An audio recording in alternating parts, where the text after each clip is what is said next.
Panambur police ಠಾಣಾ ವ್ಯಾಪ್ತಿಯ ಪಣಂಬೂರಿನ police ಠಾಣೆಯ ಬಳಿಯ ಸುಮಾರು 4 ಎಕರೆ ಕ್ವಾರ್ಟರ್ಸ್ ಜಾಗದಲ್ಲಿ ಹಣ್ಣಿನ ಗಿಡ ನೆಡಲಾಯಿತು. Mangaluru police commissioner N Shashikumar ಅವರು ಚಾಲನೆಯನ್ನ ನೀಡಿದ್ರು.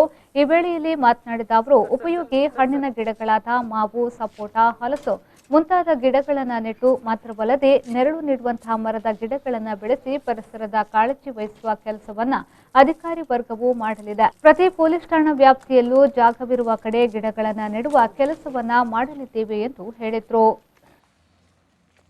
ಇಲ್ಲಿ ಸುಮಾರು 100 ಹಣ್ಣಿನ ಗಿಡಗಳನ್ನು ಹಾಕೋದ್ರ ಮುಖಾಂತರ ಮಳೆಗಾಲದ ಉಪಯೋಗವನ್ನು ಕೂಡ ಪಡ್ಕೋಬೇಕು ಅಂತ ACP ಮಹೇಶ್ ಕುಮಾರ್ ಮತ್ತು ಅವರ ತಂಡ ನಿರ್ಧರಿಸಿದೆ.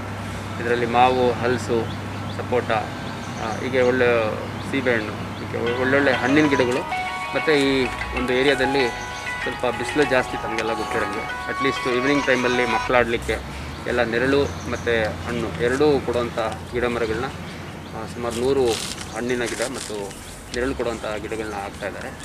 ಇದೇ ರೀತಿ ಎಲ್ಲ ಠಾಣಾ ವ್ಯಾಪ್ತಿಯಲ್ಲೂ ಜಾಗ ಇರೋ ಕಡೆ ಹಾಕಿ ಮತ್ತು ಯಾರು ಖಾಸಗಿ ವ್ಯಕ್ತಿಗಳಿರ್ತಾರೆ ಅವ್ರಿಗೂ ಕೂಡ ಈ ಥರ ಗಿಡಗಳನ್ನ ನೆಡೋದನ್ನು ಪ್ರೋತ್ಸಾಹ ಮಾಡಿ ಅಂತ ನಾನು ಈ ಸಂದರ್ಭದಲ್ಲಿ